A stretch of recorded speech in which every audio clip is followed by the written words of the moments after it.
আমি আপনাকে একটা গুড নিউজ দিতে পারি, এটা হতে পারে আপনার জন্য গুড নিউজ।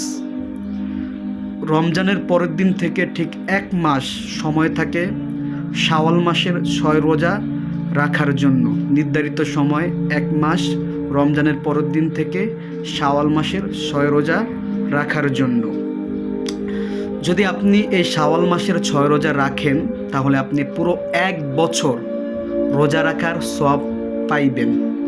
আল্লাহর রাসূল সাল্লাল্লাহু আলাইহি সাল্লাম হাদিস শরীফে ইরশাদ করেন, যদি আমার কোনো উম্মত শাওয়াল মাসের 6 রোজা যথাযথ সময়ের মধ্যে রাখে তাহলে পুরো 1 বছর রোজা রাখার সওয়াব পাইব। তো আর দেরি কেন?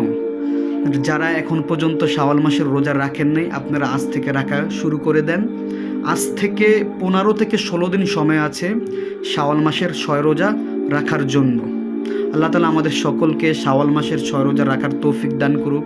ইতিমধ্যে আমরা যারা শাওয়াল মাসের 6 রোজা রেখে ফেলছি, আল্লাহ তাআলা আমাদের সকলের রোজাগুলো কবুল করে নিক।